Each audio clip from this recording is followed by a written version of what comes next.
Buenos días, mi nombre es Diego Pérez, soy estudiante del curso quinto CT y hoy les estaré hablando sobre los tipos de enlace y estructuras químicas.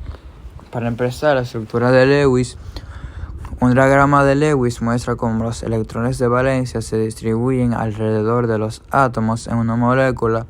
Los pares compartidos de electrones se dibujan como líneas entre los átomos, mientras que los pares solitarios de electrones se dibujan como puntos próximos a los átomos. El símbolo de Lewis o estructura de Lewis para un elemento consiste en el símbolo del elemento químico y la ubicación a su alrededor de puntos o cruces que representan los electrones de valencia del átomo. La regla del octeto es un postulado que se emplea en el contexto de la química. También conocida como regla del octeto, se trata de la tendencia que evidencian los átomos de completar su nivel energético con 8 electrones para alcanzar su estabilidad. Aquí hay una imagen. Ahora, los metales son elementos químicos que se caracterizan por ser buenos conductores de calor y electricidad, tener alta densidad y ser sólidos a temperatura ambiente, excepto el mercurio, y estos forman cationes.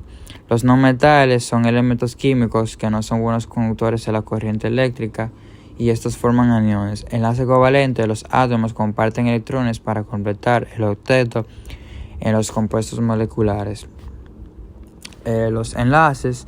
El enlace iónico o electrovalente consiste en la atracción electrostática entre partículas con carga eléctricas de signos contrarios llamados iones. Se forman cuando un metal pierde electrones y los no metales ganan estos electrones. Aquí hay una imagen. Enlace covalente: se llama enlace covalente a un tipo de enlace químico que ocurre cuando dos átomos se enlazan para formar una molécula. Aquí hay una imagen. Enlace covalente polar. Un enlace polar es un enlace covalente entre dos átomos en el que los electrones que forman el enlace están distribuidos de forma desigual. Aquí hay una imagen. Los enlaces no polares se forman entre dos átomos del mismo elemento entre átomos de diferentes elementos que comparten electrones de manera más o menos equitativa. Aquí hay una imagen. Los enlaces metálicos son el resultado de la atracción electrostática entre cationes metálicos y electrones deslocalizados. La naturaleza del enlace metálico explica muchas de las propiedades físicas de los metales, como son la conductividad y la maleabilidad. Aquí una imagen. Las estructuras: hexagonal compacta. Cada átomo está en contacto con 12 átomos vecinos. Cúbica centrada en las caras. Cúbica compacta. Cada átomo está en contacto con 12 átomos vecinos.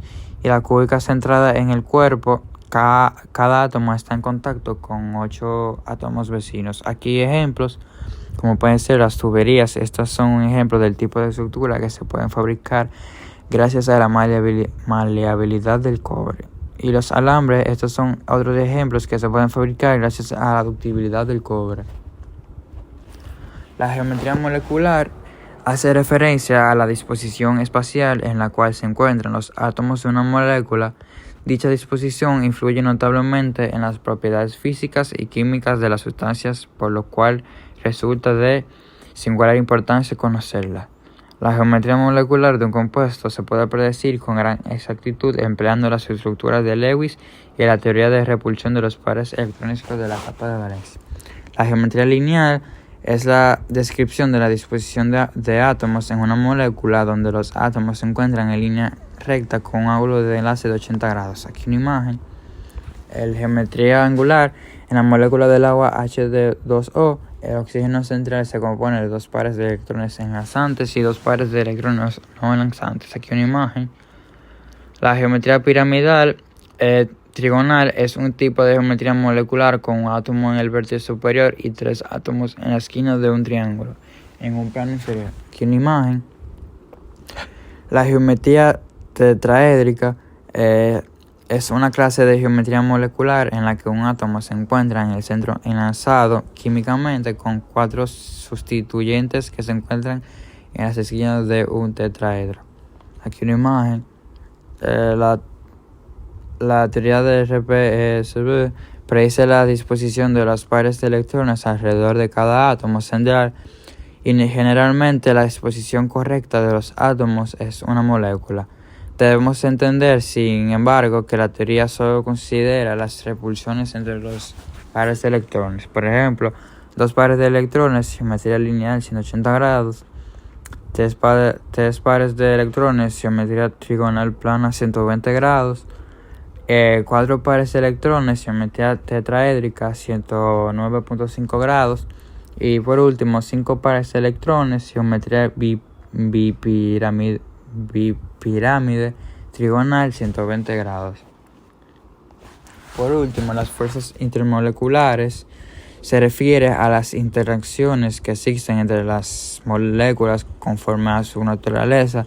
Generalmente la clasificación es hecha de acuerdo a la polaridad de las moléculas que están interactuando o sobre la base de la naturaleza de las moléculas, de los elementos que la conforman.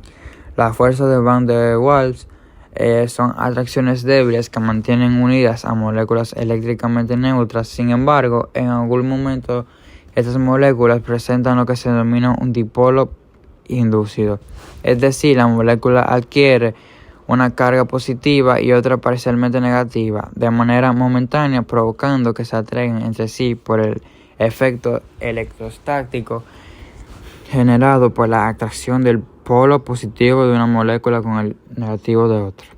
La fuerza de atracción dipolo-dipolo consiste en la atracción electrostática entre los extremos positivos de una molécula polar y el negativo de otra. El enlace de hidrógeno es un tipo especial de interacción dipolo-dipolo. Las fuerzas de dispersión de London son fuerzas intermoleculares débiles que surgen de fuerzas interactivas entre multipolos temporales en moléculas y momentos multipolar permanente. Las fuerzas de dispersión de London también son conocidas como fuerzas de dispersión, fuerzas de London o fuerzas de dipolo instantáneo, dipolo inducido. Puentes de hidrógeno son fuerzas intermoleculares intensas que se producen en un átomo, entre un átomo de hidrógeno o de cualquier molécula con un átomo de flúor, oxígeno o nitrógeno de otra molécula. Por último, puentes de hidrógeno en el helio. En sólidos como el helio, la fuerza de atracción entre las moléculas se ejerce en una dirección determinada. Esto indica que no se trata simplemente de una fuerza de atracción entre átomos polarizados, sino más bien de puentes de hidrógeno. Eso ha sido todo. Gracias.